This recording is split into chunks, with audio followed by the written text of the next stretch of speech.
Abazerezebwa hamuguha bari Principal Assistant Inspector of Ministry ya Government z'ebyanga Dr. Masembe Kamaradi, mukuru w'eby'emisharuro aha district ya Kabare Beda Mwebesa hamwe na Erin Wagaba urukora nka Inventory Officer.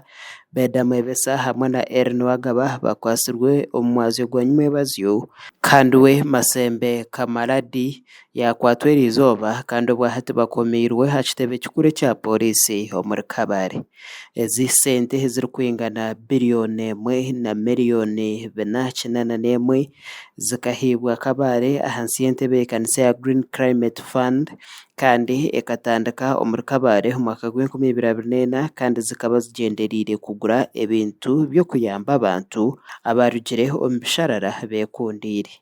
Omwaka gw'2025 abebembezi bakarangirira ngu ente 399 zikagurwa kandi zahibwa abarisa konka omuhwezi wa RDC ahabwa Kabare Michael Chikashare Muramira yagambira omunyamahurire witu ngu okucondoza kushangire gwente 297 zonka nizo zaguzirwe kandi zikahebwa abarisa. Namazima abantu hariho abareba abakwatwa omugaje jaka kandi abakwatwa okukwatwa kw'abantu kutandikire nyuma abazyo kutandikire na mukuru wa production wa district ya Kabare niwo kwasirwe nyuma abazyo mwazyo erizoba hakwatwa urukurra ibyo kwakira ibintu biri kubana bitaho mu district ninga show inventory ninga stores ibintu byahiza kwija wari umuntu uri kubirecevinga kandi umuryabo hakwatwa n'umuntu obire na rwo ministry ya local government.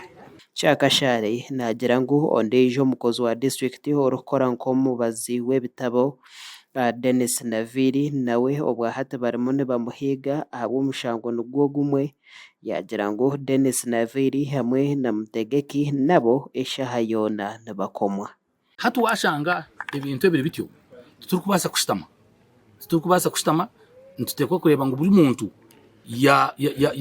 ya kororo bimbirwe ubwo muntu urugero mu ministry ya local government ubari kujya mu nwabira focal person ente nuwe yabire nazigabo umuntu kwijo mu district abantu bona kabayiha mu rumo gwabo akatandika kuba nuwe yagabende. Mukuru w'entebe ya katano aba district ya Kabare Dennis Nzeire ndio mugenyi hamwe na mukuru w'abakozi Robert Mugabe bahamya ngo bamwe mu bantu ababire bashemerire kutunga ente tabarazitungire kandi abandi abazitungire bazugurize bagira ngo bamwe mu batungire ente bagarukire ombishara. Tabazi abantu ukahurira ngo ukataka icyo mu office izo ni posti zimuni ntunga nayiko mu office nahora bakaletaho ibiceka bazigabira abantu izindi ba promotion bazireta nizibaretse nazo tizahika kandi nenta abantu kuri kuzayo bakwirika bakaziba bamwe bashabazi bakabastwara. These beneficiaries abinji ko batungirente bazi gusa kandi zinji bakazibaka. And now the other challenge is batina ngo government will come to look after them.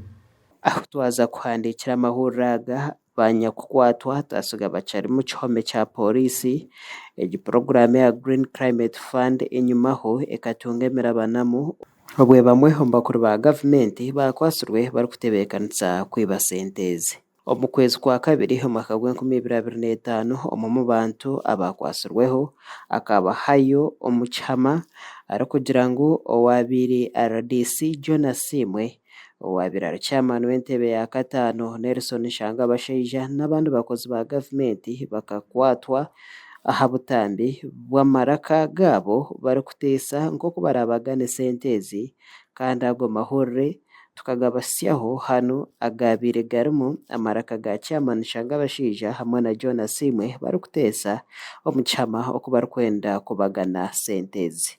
Ebintu kubyamanyurwe ministry yabyemezi n'obuhangwa ekemereza okugura ebintu okusya baheza kwetegereza genshonga. Amakuru aga gasha kwa Jimmy Emmanuel omuri Kabare.